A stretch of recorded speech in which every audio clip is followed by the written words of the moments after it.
Hi, it's Leslie, Married at First Sight.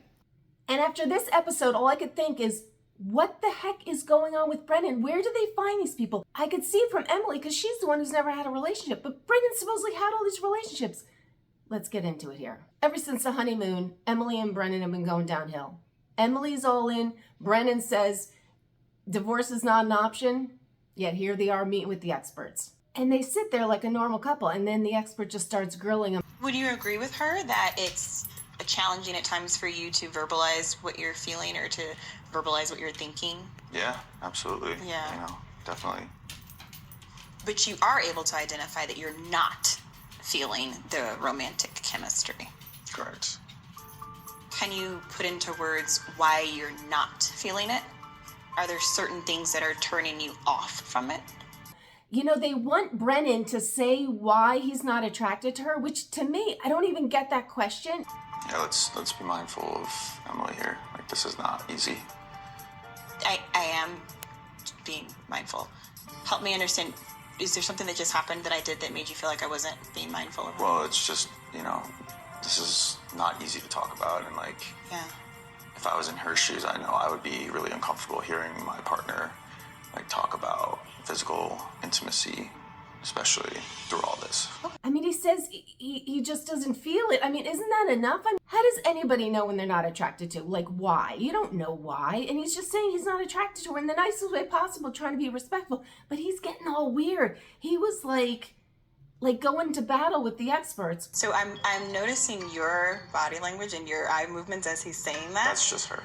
So, but there's something behind that. So when you're squinting your eyes and like looking like that, what does that mean? Hold on, I'm talking to her though. Yeah, no, let me talk to her. Yeah, I get you. Okay, so let me talk to her. So, And right from there, it kind of went south. Brennan, I'm talking to Emily. yeah, Thank I'm you. just helping. This is a lot, right? So I'm I'm not- just gonna help her take a step back. And She gather. doesn't need your help though. This is my wife, so I'm just gonna make sure she's okay. That's my job, is to ask her if she's okay. You could see the expert. She was a little put back because she was kind of challenged a little, like kind of like that she was out of line, you know. He's so protective of her. It's like weird. I wish he would just say, I feel like she's like a sister. I feel like her like a sister. That would be the end of it because everyone understands that. You just don't feel it like, you know. But she just kept pushing him, like it kind of getting to the fact that something's going on with him. And the more, I don't know if it's just like the editing, everything, but they made it seem like he had something to hide. Like he seems almost off. Like there's something like something mentally is off within the last like week. Like he's going through some trauma. I mean, I don't know if it's how they put it all together, but he just seems really creepy and weird. And then it just went from bad to worse. As for Emily, for never having had a relationship, I tell you, she is a trooper and she is just like staying the course, and the embarrassment, she gets over it and she just keeps plowing ahead. She is committed, props to her. But then the expert's kind of like, you need to get in touch with your feelings, Brennan, and I think you need one-on-one therapy. And I was like, oh my, and he was just like, you're telling me? Like, no, he was not having that. So it was a rough little session there, but you know, Emily and Brennan went back and kind of commiserated about how they felt about it. Emily thought it went kind of good. Here's what Brennan thought. I understand how you feel. You think that I need therapy, but it's never going to happen.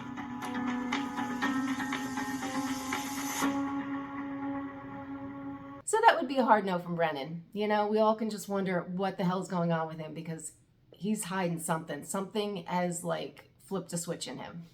And now on to our couple that seemed to have it all together. That would be Austin and Becca. I mean, the couple with the best chance, which is really not saying a lot at this point. Here's Becca trying to ramp things up for the two of them, if you know what I mean. The process of pegging and cribbage is apparently to keep score. However, let's make this sexual.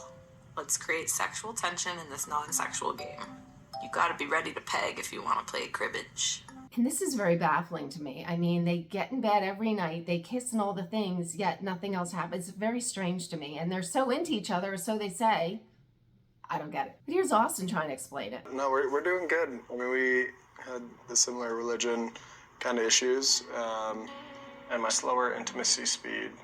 But we're both like pretty open-minded, and you know, I still need time to like work through certain things. For me, it's like important to understand who she is, get her heart before we talk about things that could like really, I don't know, tear us apart.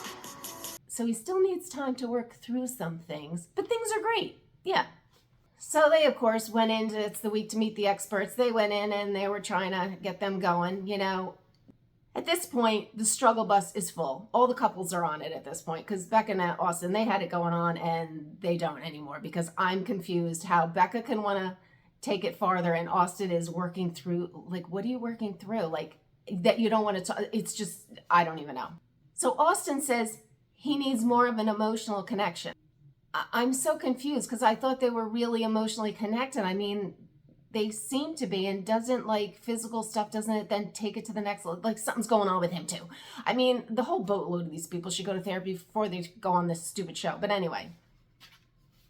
But the big revelation with the experts is like, you know, they just want to get them doing anything because they'll figure like do something and then something else will happen. Because if they can get them into bed doing something, it increases their odds that someone will say yes on decision day, because right now it's not looking well, you know.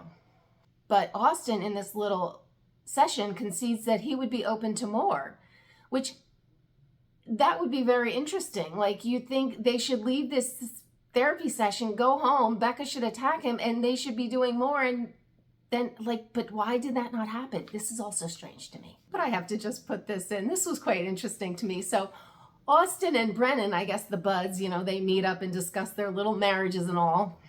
And here's Austin, what Austin says. Do you think attraction and like romance and like chemistry, is that like something that you need to have from the beginning, or is it something that like can grow over time as you get to know someone? I could almost just hear him saying at the end of that, asking for a friend.